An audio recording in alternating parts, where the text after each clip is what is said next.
Hi, I'm Rick Wade, Senior Vice President here at the United States Chamber of Commerce. Thank you so much for joining us for this very, very important conversation about diversity, equity, and inclusion. You know, there's been tremendous dialogue, particularly over the last year, about the importance of diversity, equity, and inclusion, whether it matters or whether it doesn't. But here's what we know at the U.S. Chamber of Commerce as we talk to CEOs and businesses across the country that the moral case for diversity, equity, and inclusion in the workplace is absolutely indisputable. But just as sound is the business case. Diversity, equity, and inclusion does matter. And quite frankly, there is overwhelming evidence that greater diversity, quite frankly, translates to more innovation, brings in new ideas and new viewpoints to an organization, and quite frankly provides a deeper understanding of customers and the communities that companies serve.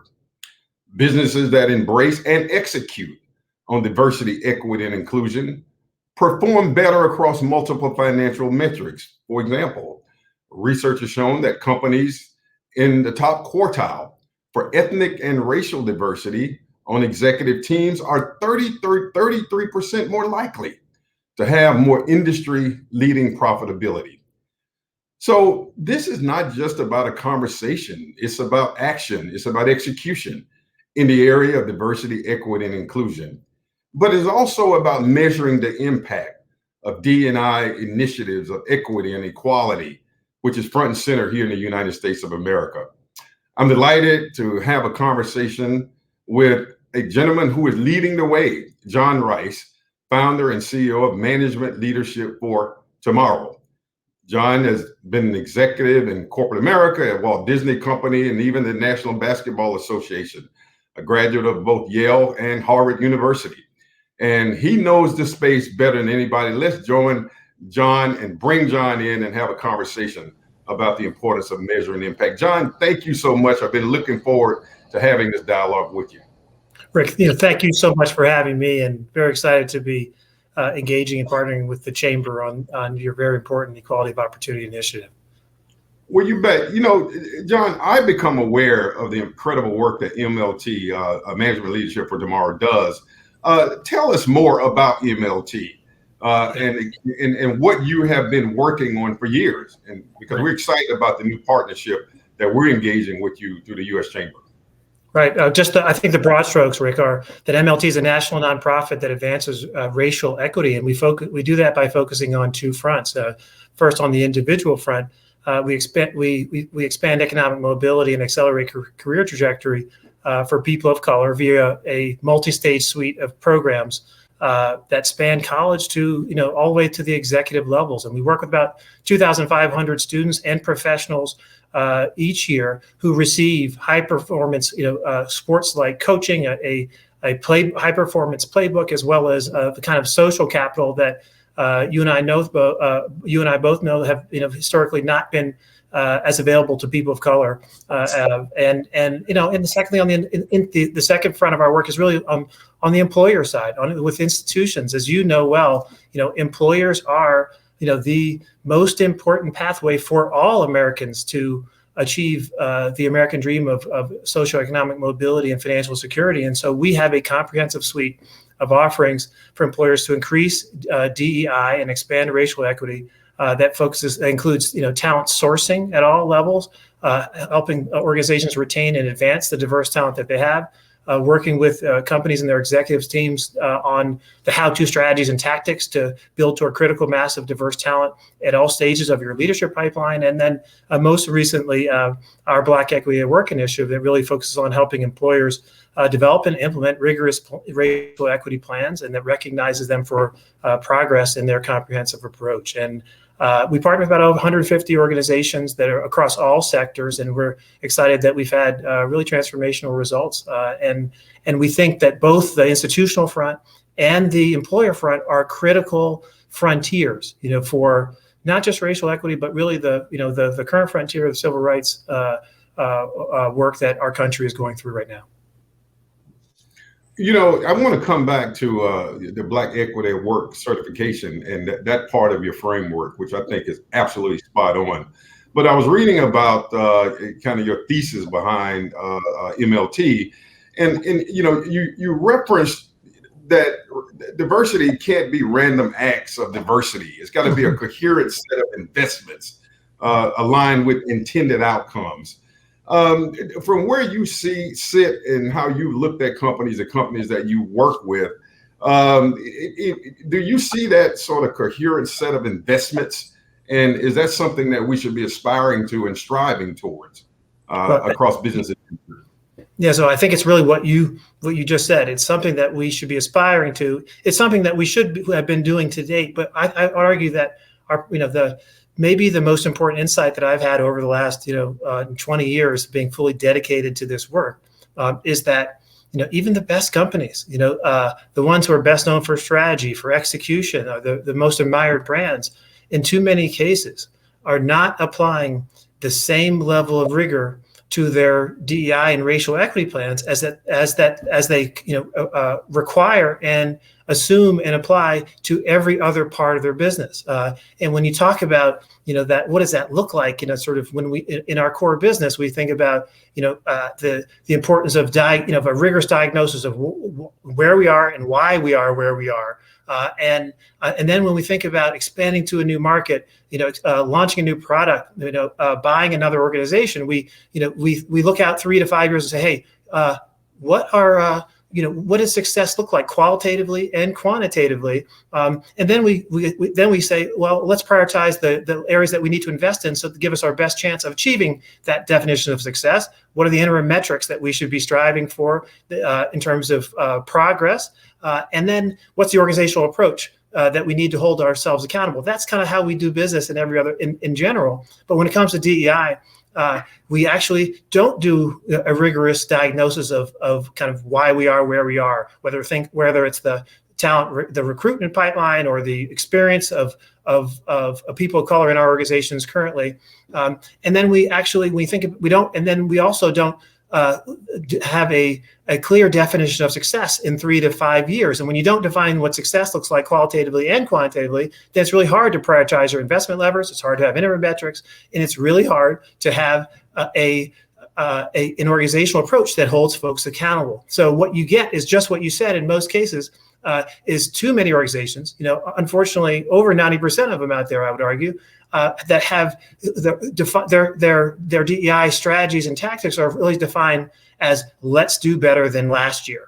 And no one would accept let's do better than last year in any other part of their business as a strategy. And that's what leads to random acts of diversity. So one of the reasons I'm optimistic going forward is that organizations and their leaders have a lot more conviction to elevate the rigor and move the needle. And we need to apply the same level of rigor to how we approach DEI, strategy, planning, and execution that we apply everywhere else, and just down the hall in our organizations, in the building next door and on the floor below. I don't think it's that hard, but we haven't done it now, and we need to aspire to do better. And that's really what we're focused on, is helping organizations take that rigorous approach.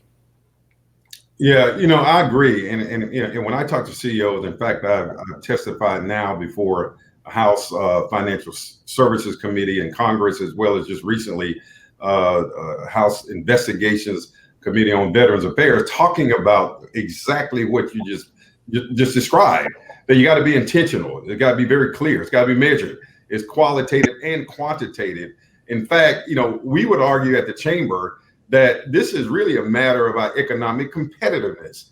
To the extent that companies are investing in that rigor is there in its execution, that companies who get it now will be the companies that will be more competitive in the years to come.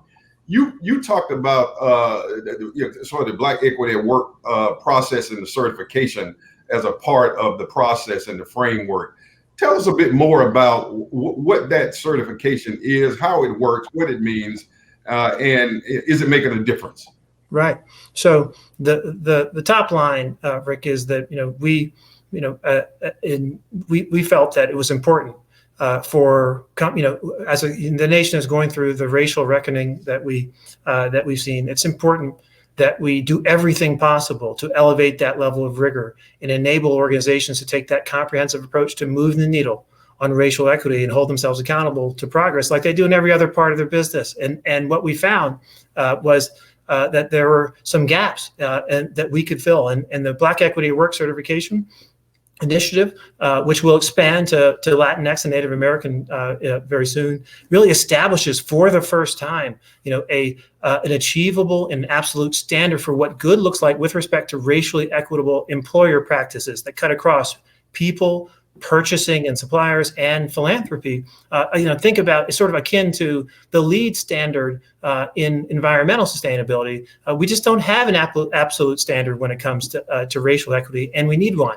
And that's where we started, and we designed this to meet employers where they are. Meaning, the on-ramp for this is just developing the rigorous plan built around our comprehensive framework, and giving up organizations the opportunity to get those plans approved for their rigor alone, not where you are today, but for the rigor going forward, and then help organizations make progress against those plans over a multi-year period, and then become recognized as they reach progress thresholds that demonstrate that they are running and have established, workplaces that are racially equitable. And then the last thing I'd say is, this initiative, offers, the kind of how-to guidance and best practices and benchmarks and a community practice that gives senior executives the confidence that they can move the needle on racial equity. And the overall arching approach really here is to call organizations in, not call them out. Give them the support, establish what good looks like, and ingrain that in how they approach this, and then provide the recognition of reward for the rigor with their approach and the progress that they're making over a period of years. I really, really love the way you framed, I think you mentioned people, purchasing, philanthropy, because, we got to understand that D&I is not just about how many Black Americans, Latinx, and frontline workers. And it's really important to understand that it's not just about frontline workers, but it's across the organization. That means C-suite, that means on corporate boards, but you're also, it's about where's your purchasing? What's the business you're doing with Black and minority-owned enterprises? It's philanthropy. I think you and I had a conversation. Nowadays, it's about policy. Right. Where are you on the policies that address inequities and inequalities, and consumers and citizens are making this a more conscious effort to ask companies where they are on issues in our society? Do you agree with that sort of framework? I couldn't agree more, and I think this is why it's so important that you all are taking such a leadership role on behalf of employers, because you understand, and are experts in the policy world, as well as in the intersection between the policy world and the business and in the business world, and you understand, how businesses engage with suppliers. You understand how important it is to have diverse representation at every level of an organization, and to create the environments, that allow everyone to belong. And so I'm just excited. One, I agree with what you're saying, but I also agree that the chamber plays an important role in, outsized role in accelerating, racial equity among employers and organizations, institutions across our country. And in our effort with you, and part of what we're really trying to achieve is, establishing this as the standard with which employers approach racial equity across all the areas that you mentioned, and we're going to work hard over several years to get many hundreds, if not thousands, of organizations signed up. We just launched this, late last year, and we've got great momentum. We'll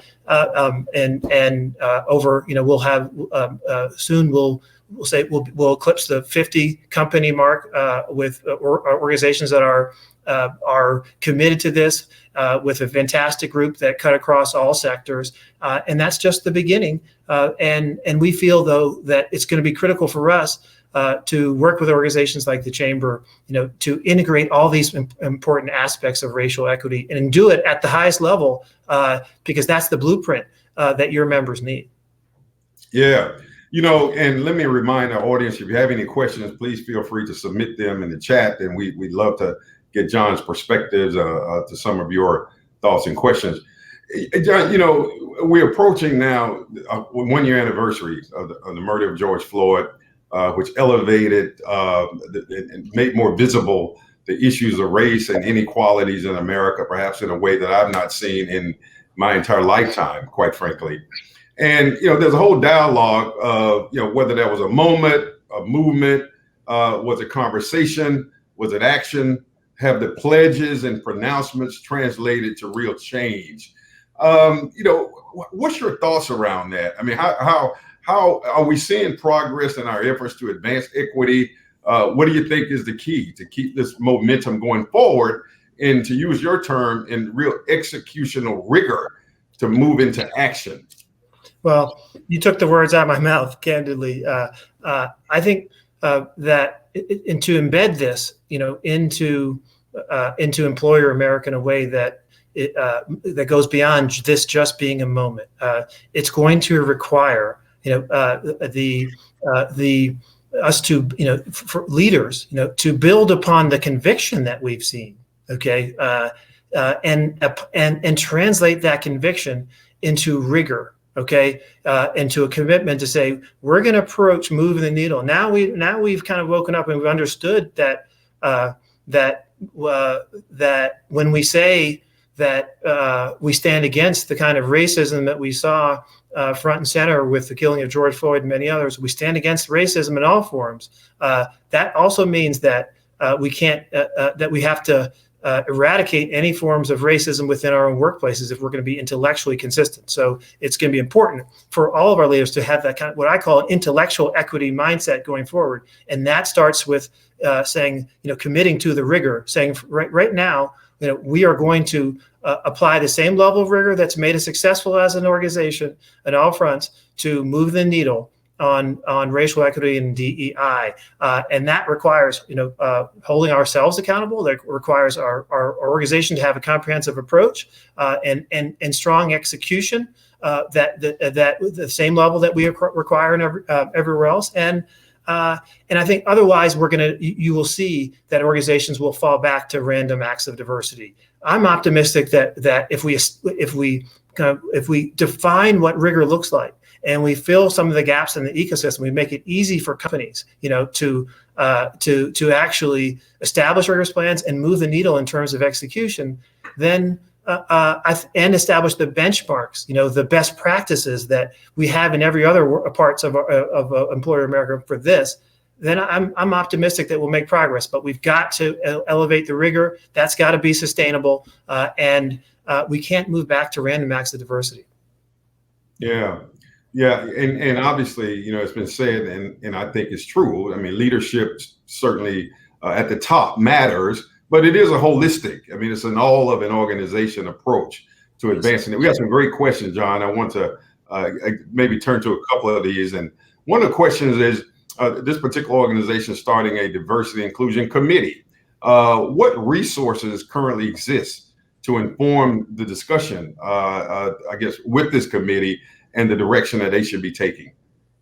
Right. So this is an important question, because we often see that the first step is let's establish a DEI, or a D&I committee, right? And if you were to do a poll, I haven't done this, Rick, but I bet that the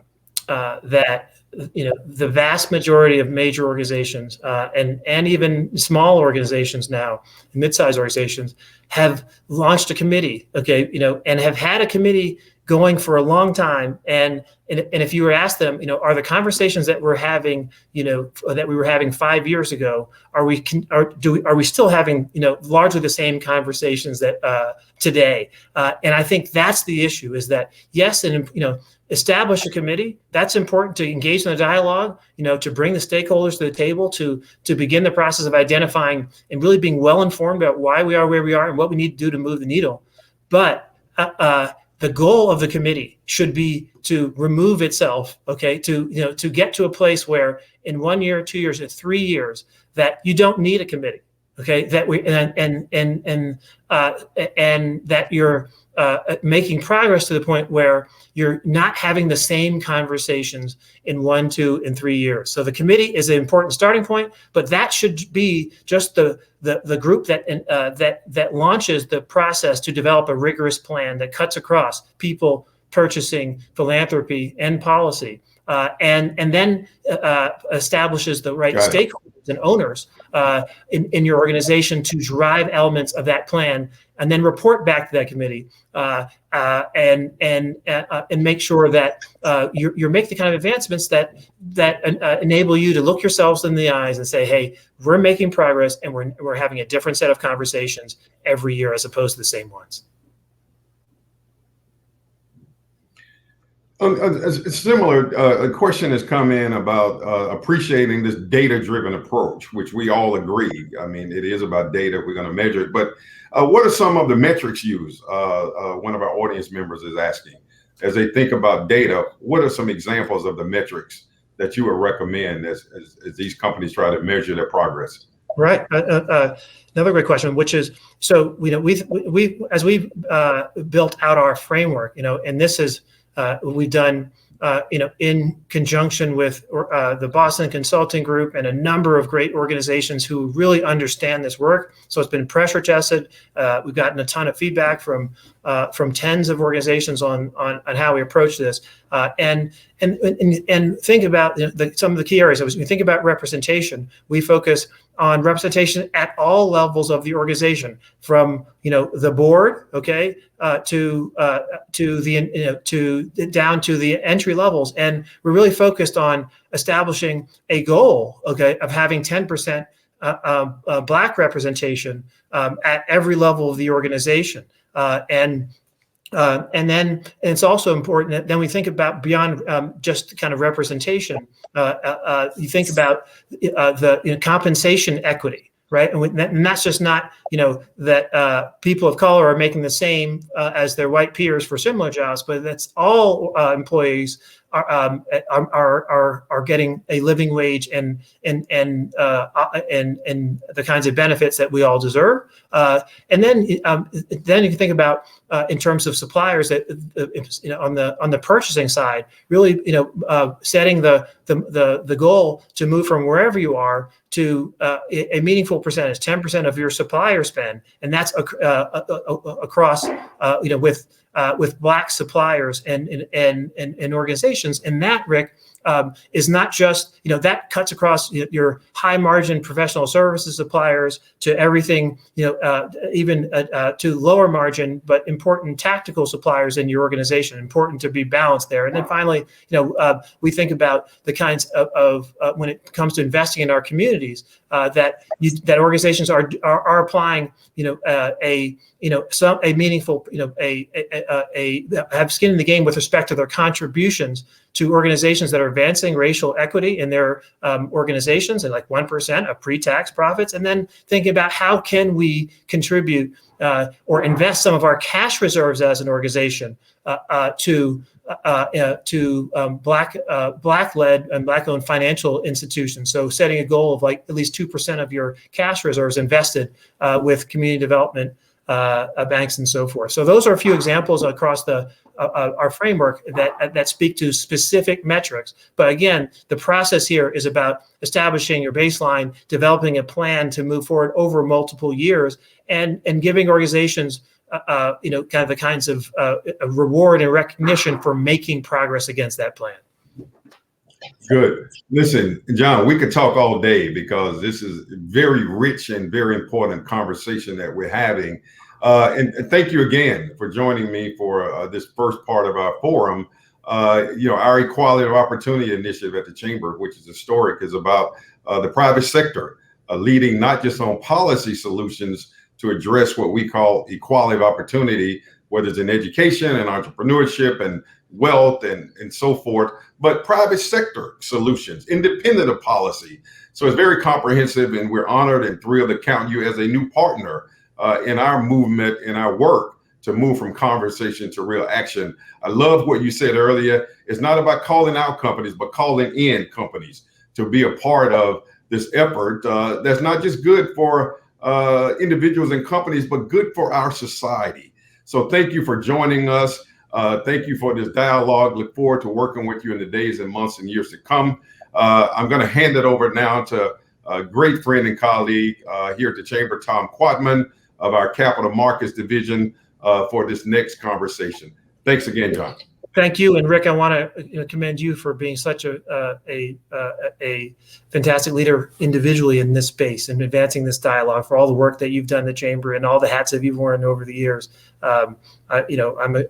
We're indebted to you and your leadership. Well, and that, the proof of that work for both of you, you and I, this is where you lose your hair, but it's good work. It's good work. It's hard work. It takes it out of you. Thank you, sir. Thank you, John. Thank you. All right.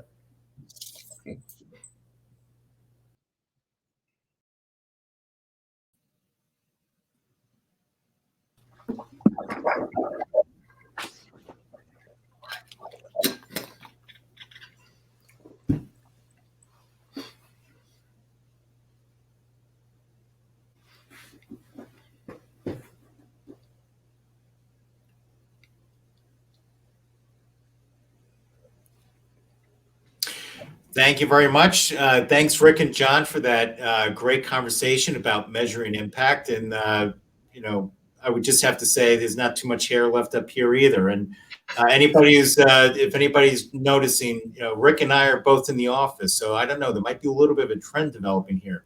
So, John, we're gonna keep you around for a few minutes for this panel discussion. I'd like to also welcome Javier Rodriguez, the CEO of DaVita, and Frank Cooper, the Global Chief Marketing Officer for BlackRock. Javier and Frank, let me just turn it over to both of you for a couple of minutes, just if you can give a little bit of your background and introduce yourselves to the audience. So Javier, if we could start with you. Sure. Thank you for having me. It's a pleasure to be here. My name's Javier Rodriguez. I'm the CEO of DaVita Kidney Care. Just to give you a sense, if you haven't heard of us, we have 3,000 locations in 11 countries, and we take care of people with kidney disease. A pleasure to be here with you today. Great. And Frank, turn it over to you. Sure. Frank Cooper. I'm the Chief Marketing Officer at BlackRock. BlackRock is the largest asset manager in the world with about $9 trillion of assets under management. We invest in the full range from index and ETFs to private markets. I've been on this journey for diversity, equity, inclusion for quite some time. I spent time in the entertainment business. I spent time at PepsiCo, and now I find myself in financial services. And some of the same questions are coming up, but I do think we're making progress. I'm happy that we're going to talk about this today, Tom. Well, certainly progress being made, but still a lot more work that needs to be done. And we actually need to have metrics that measure that. And that's actually where I wanted to start. I want to build upon the conversation that Rick and John were having. And Frank, I'd like to start with you, and Javier, hear from you about this also. But, measuring impact is always important, right? We are all sort of driven by metrics and numbers and statistics. And recently there's been a lot of debate about whether or not there should be mandatory requirements for companies to disclose diversity data. Where do you stand on it, and why are you taking that stance? So Frank, let's start with you, and Javier, if we could turn to you after Frank's response. Yeah, look, BlackRock has been fairly assertive in stating that companies should disclose diversity data. And really, it rests on one simple idea. We believe that human capital is critical to the long-term sustainability and viability of a company. We don't think companies can thrive if they don't pay attention to, address, and improve upon human capital. And a central theme within that is diversity, equity, and inclusion. And so we're pushing this mostly at the board level through investment stewardship. We're pushing it by insisting, using our voice in the marketplace. Our CEO, Larry Fink, sends out a letter every year, and diversity, equity, inclusion has been included in several of those letters. But we're also trying to do it ourselves and becoming more transparent about diversity data. And so we think it should be mandatory, but in the sense that we think that every company needs to do it, and every company of its own volition, really, and for its own benefit, should be willing to disclose this data. Great. Javier? Yeah, I'm in the same camp. I just believe the data literally tells the world what you're looking at. And from our perspective, it sets the pace. And so we deliver quality care and we look at every outcome. And then we sit down, we talk, and we say, how can we get better every year? We believe that diversity and what we call belonging, that we believe everybody should belong, is just like anything else. If you track it and you study it, you're more likely to have conversations around many of the boardrooms and other forums around how do you get better. So we like it, number one, for transparency's sake, and then number two, for accountability. We believe that the more that you can put out there, you'll be more accountable. And then lastly, hopefully it'll stretch us all, because we're all competitive and we want to do better, each and every one of us. And so hopefully it makes society just a better place. So we are big advocates, and we just published our data about 3 months ago, and made some progress and have a lot of areas to improve upon. So let's drill down on this a little bit further, right? So we all know, right, the case for the why of why we need to deal with racial equity, right? And that, there are numerous reports out there about from Kellogg Foundation, from McKinsey, that if we were to close the race equity gap as well as the wealth gap, the economy would be boosted by trillions of dollars, right? So I've not heard anybody dispute the why, but I want to really get into the how, right? And Javier, really maybe start with you, with your last point of how is it that you are, measuring that success? Because that is really going to determine if, where we can really see if we're making progress or not. So how is it that you're really measuring it? Maybe we can get a little more granular on that. John was talking about earlier in your conversation, and I like the sort of the whole lean in point. And so we're looking at not only representation, we're looking at belonging to people from all walks of life. We asked them, do you feel that you belong? And then we're looking at health equity, actually. So for example, we just went through the vaccine, and we realized that Blacks and Hispanics were more vaccine hesitant. So in the past, we would have never had a campaign literally to just educate one class of people. But now that we have data that tracks that population has more hesitancy, so we went on a campaign and we shrank that lack of vaccine. And it's a good example of how data can make us better and improve our society. So real tangible things on health equity. And then back to John's point, it also goes about a fair wage and an equal wage. And so we've been tracking that, and we've made a commitment to making sure that there's pay equity. So those are some tangible examples that we've committed to in our organization. Great. Frank, if we could turn to you, and then John as well. Sure. Look, I think the case for why diversity matters has been strong for a long time. I think the arguments have changed a little bit over time, but it's been compelling, and it's gotten more compelling. But the uncomfortable truth is that we actually have not seen enough progress over the past 20, 30, 40 years. There's been progress, to be sure. But if you look at just the numbers of Black and Latinx executives in senior positions in large firms, if you look at the way capital is allocated and where it flows, whether that's VC or private equity, if you look at the pipeline coming in, it's nowhere near where it should be. And so the question I ask is, why is that? And I think it's because diversity and inclusion and equity is hard, and it's hard to implement. And the only way you can get there is have the commitment encouraged as if it's the most important strategic priority for the company. All these companies, when they actually have a strategic priority that they really believe in, they set a goal, they set targets, they monitor progress, you look at data, you iterate along the way, you hold people accountable. We all know how to do it. And so I think the commitment and courage and resilience is key to it. And once you have that, I think it becomes a lot easier. We've set some targets for ourselves, like many companies last summer, after the series of incidents from George Floyd to Ahmaud Arbery to the Amy and Christian Cooper incident in Central Park, we established a racial equity action plan, which was both internal and external. And so we set some goals of doubling the number of Black and Latinx executives at the senior level, we've increased our diverse manager program. We are expanding our investments in the marketplace for undercapitalized communities, and we're making good progress. We've hit our 30% goal for Black and Latinx executives, MDs, and directors. We've hit our goal for women.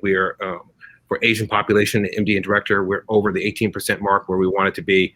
So we're making good progress. We established a diverse manager program, and we now have $7 billion flowing through that. We are trading with diverse brokers, and we have about $295 billion flowing through that. We're making good progress, and we're setting goals. And I think this is, for us, the process is keep setting the goals, keep meeting the targets, hold people accountable, and the proof is in the progress. If you're progressing, great. If you're not, people need to be held accountable, and you need to iterate and make changes to make it better. It's like any other priority that a company takes seriously. Great. John? Well, just a couple of points to add, and I should start, by saying that we should recognize the importance of the conversation that we're having today, with two diverse senior executives at two of the most important companies here, in our nation, and Javier and his team over at DaVita. Really the first organization when we began to roll out our Black Equity at Work initiative that focuses on data and rigorous planning and all the things that we're talking about.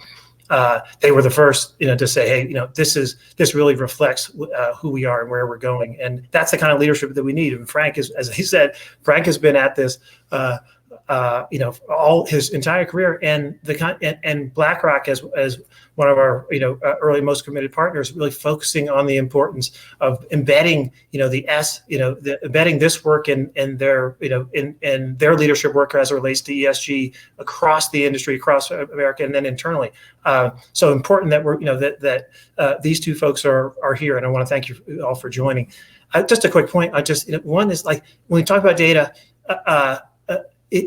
Number one in metrics, that it's critical for senior executives, to be well informed about not just what the data says, but why, why. And Frank talked about this, is why we are where we are. We have to become, one of the things that I found, having spoken to hundreds of senior executives, is that in most cases, they're not really well informed about why we are where we are, why they are where we are in their organization, and what they need to do to move the needle. And those are the important gaps that we need to fill. And I also think that when you talk about goals and accountability, it's really critical to go, to obviously it needs to be to start at the senior executive levels. But what we see is where, middle management is where diversity, racial equity goes to die. And it's important to embed the incentives, the goals, the visibility and accountability at the levels where the next generation is being developed, and that requires this to be really embedded in the fabric of our organizations, down through middle management. Great. And just a reminder to our audience, in a couple of minutes we're going to start taking your questions, so please make sure to start getting them ready. Look, it's no secret, right? I mean, we've seen a lot of this over the past year, where we have seen companies stepping up and making pledges and commitments to combating racism and driving towards racial equity. But, Frank, to your point too, right? We need metrics in order to keep people accountable and keep businesses accountable with this. And really, what is more important here is action, right? So, John, if I can maybe throw this question to you, we could start off with you. What actions do you believe are going to be key to making meaningful progress towards, businesses following through on these racial equity commitments? Yeah. Well, let me say, the actions that are a function of the mindset. And where we have to start is moving from what I call a moral equity mindset, which is essentially, it's the right thing to do, and we have challenges with racial equity in this country, and we need to address them. Racism isn't good, and it's going to be hard, but we got to take a shot. That's the moral equity mindset. We got to move to an intellectual equity mindset, and that's that intellectual equity mindset essentially is, we're going to be incredibly well informed about why we are where we are and what we need to do to move the needle, and then we're going to approach this with the same level of rigor that we approach everything else. And that is, for me, probably the most important starting point, because that translates, into a set of actions that are rigorous and a level of execution and accountability that is required. And so, the thing that I hear that we've got to kind of push through is that too many organizations, are just are sheepish and anxious, rightfully so, about where they are today with respect to representation or supplier diversity and so forth. And they want to, they kind of, their feeling is, we need to get our own house in order first, before we step up and either hold ourselves accountable externally or to our staff, or before we lean on our clients and we use our influence in our various ecosystems in the business world. And I think that is creating a level of inertia and kind of sticking, slowing down progress. So if we reframe the mindset around what getting our house in order looks like, from being at a place in terms of representation, that we're more excited about, to actually having a rigorous plan to move the needle, then organizations are going to focus on developing that rigorous plan like they do in every other part of their business. And then once they have that plan, they're going to be confident engaging with other organizations, leaning on their clients, talking about it with their suppliers, and actually that will create a level of momentum that will accelerate the progress going forward. But that's a critical element. Great. Frank? And I agree with that, John, so much. I think that the shift, for me, what the most interesting thing that has changed in the past several years is the introduction of the concept of equity, which I think is still misunderstood by many. We all got diversity. That's the quantitative numbers, and we can measure that easily. And from an employee's perspective, that's saying I'm here. We kind of get inclusion, which means I belong. But the equity piece, I think, is the most interesting, because some people interpret that as just fairness or equality. But the way we look at it is that it's really about giving people what they need to fulfill their potential. And if you apply that internally, just in terms of the employees inside, you would then say, what do they need in order to advance? And what we're finding is that in many cases, Black and Latinx employees need something slightly different. It's not a potential issue. It's part of the history, what they've been sometimes what they've been exposed to, how they are perceived. But it's also a manager issue.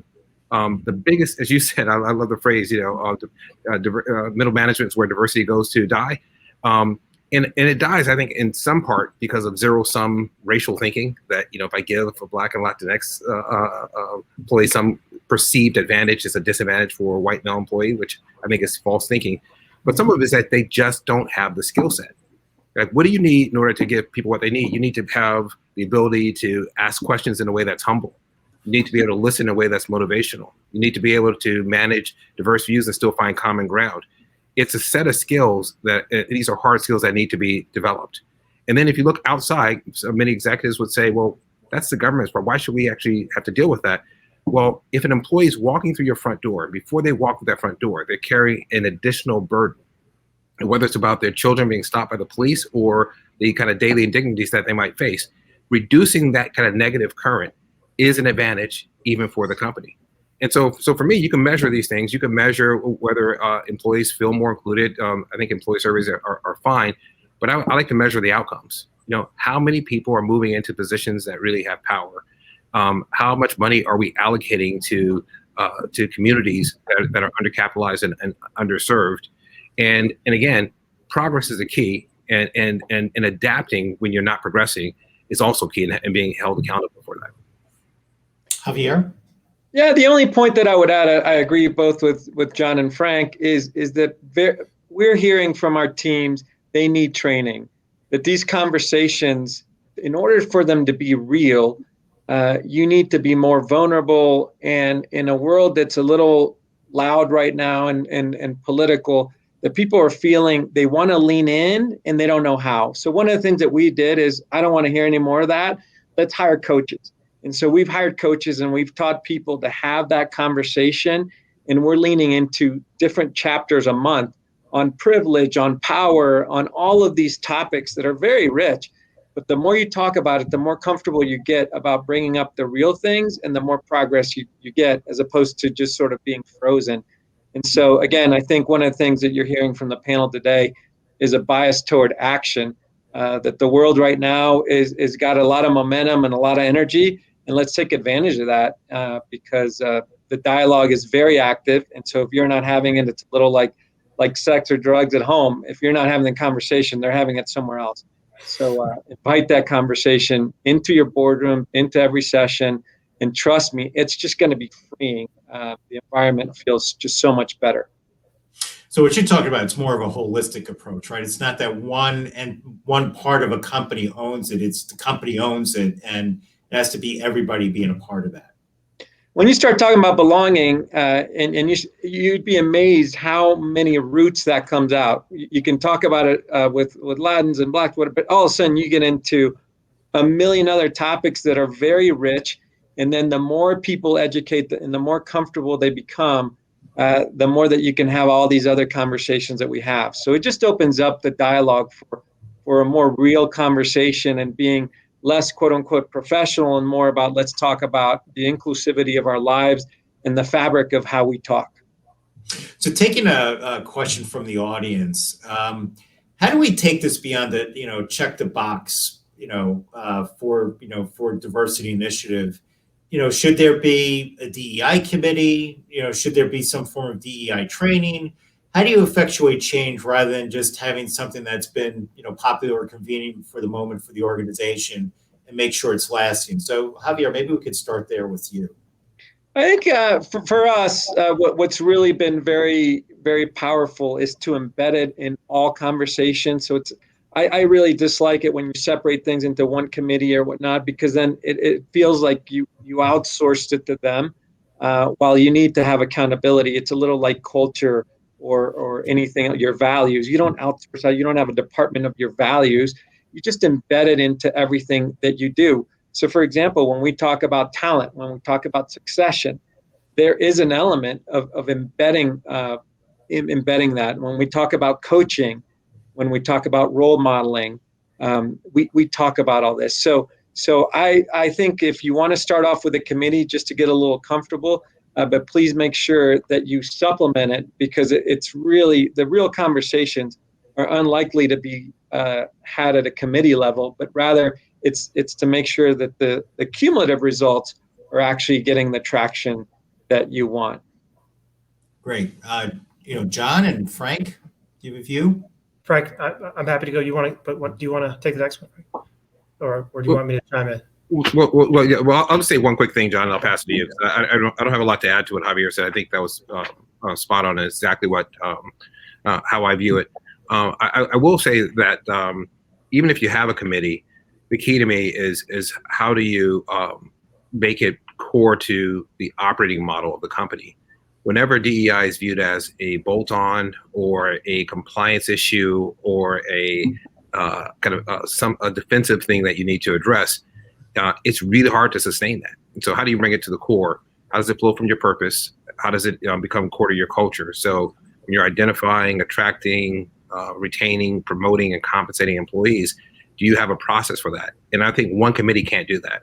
You might have several committees that are kind of helping to check and to be a check and balance against these things. But it has to be fundamental to the culture. And the last thing I'll say is, for me, the big stumbling block has been managers. You need managers that actually have the capability of seeing potential in people who are not like them. If they can't see that potential in people who are not like them, they will come up with any rationalization, and it will be perfectly worded to delay that person's progress, to not give that person the benefit of the doubt. So I think that's, for me, one of the key moves to make. Yeah.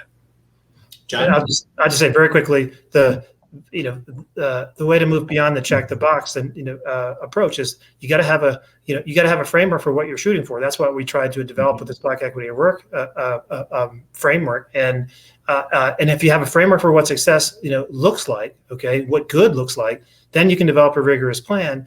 And then when it comes to executing the plan, the committee can be or committees can be a body that helps to problem solve on executional issues that come up, and helps and is a forum for the owners of each individual action plan area to report out on their progress. But you got to make sure that you're using the committees right.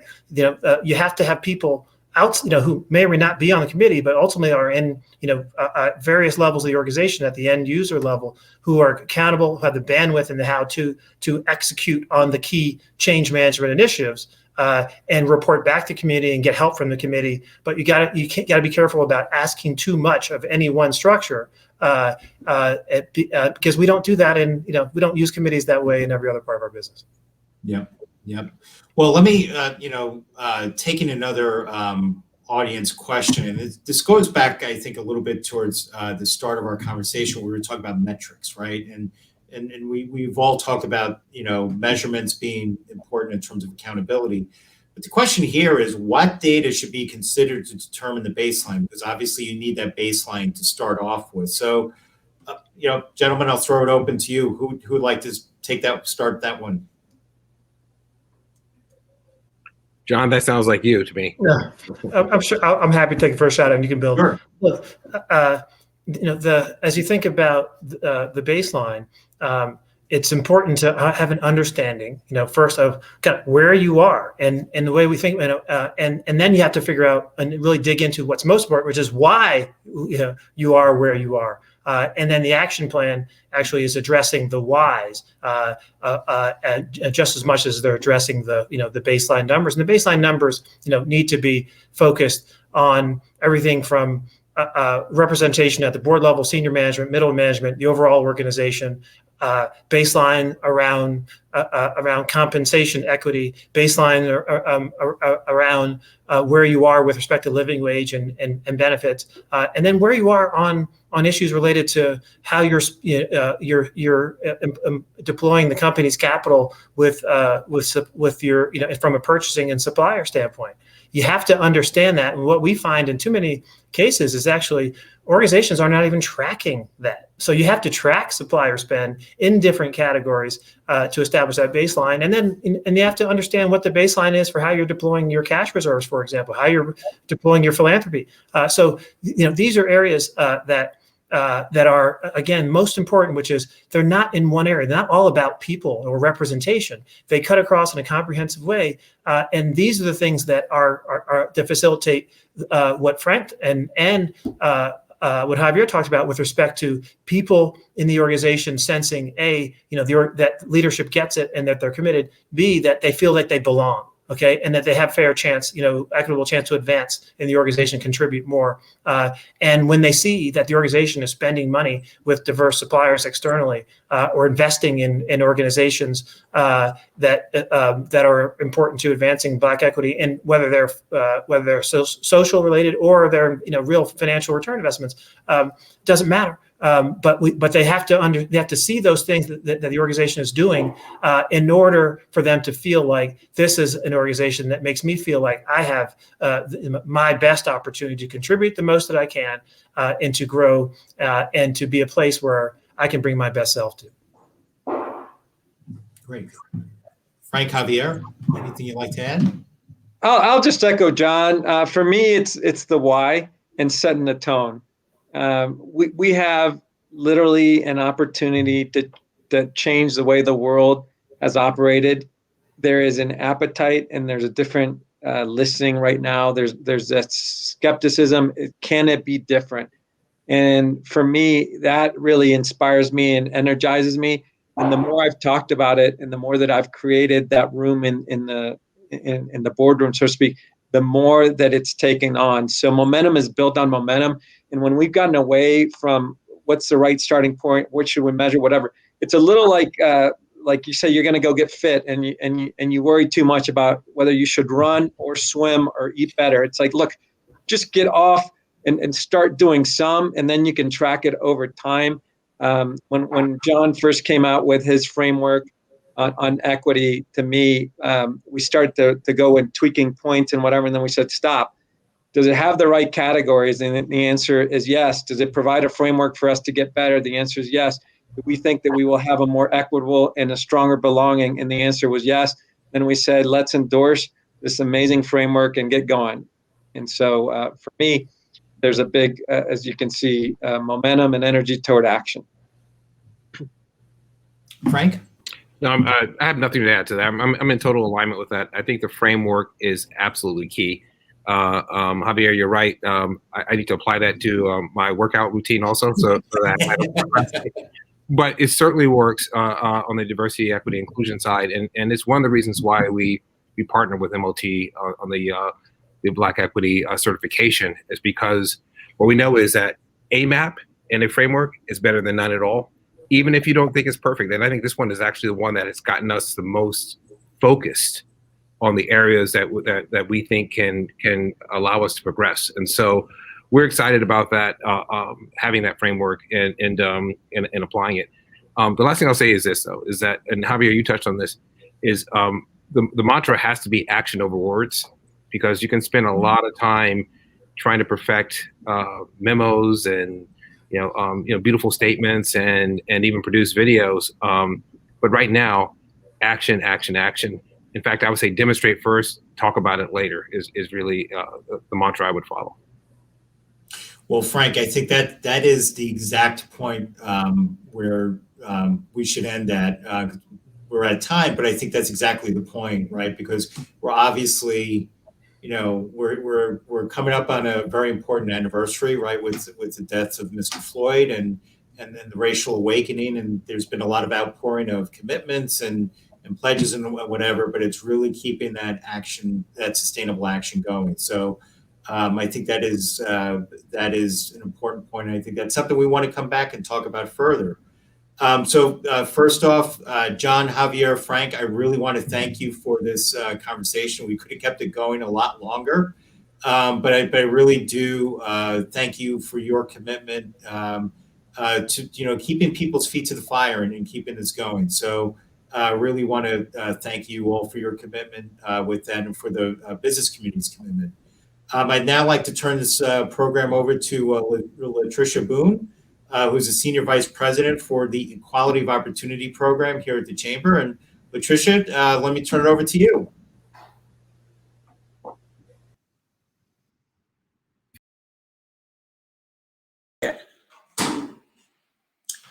Thank you, Tom, and thank you to everyone for joining us today for this very important conversation. As Tom mentioned, I'm Latricia Boone, Vice President for the Equality of Opportunity Initiative here at the United States Chamber of Commerce. I want to especially thank our speakers and panelists for sharing some really important insights and tangible steps for driving meaningful progress and accountability in diversity, equity, inclusion, and belonging strategies.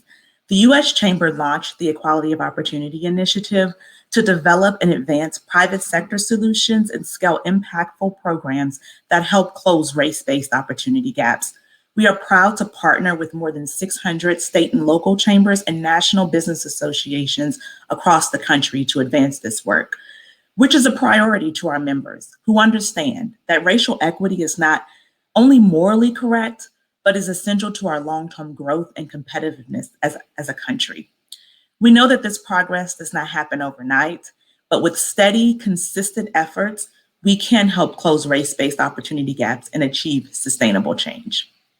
As we heard today, companies are already forging ahead toward their goals in this work, and the U.S. Chamber and Management Leadership for Tomorrow partnership will play a critical role in supporting these efforts by advancing data-driven approaches to progress. On behalf of MLT and the U.S. Chamber, thank you again for joining us today. Visit uschamber.com to learn more about the Equality of Opportunity Initiative. And if you'd like to learn more about Management Leadership for Tomorrow's framework, visit mltblackequityatatwork.org. That's mltblackequityatatwork.org. We look forward to working together to realize true progress for the business community and our nation. Thank you.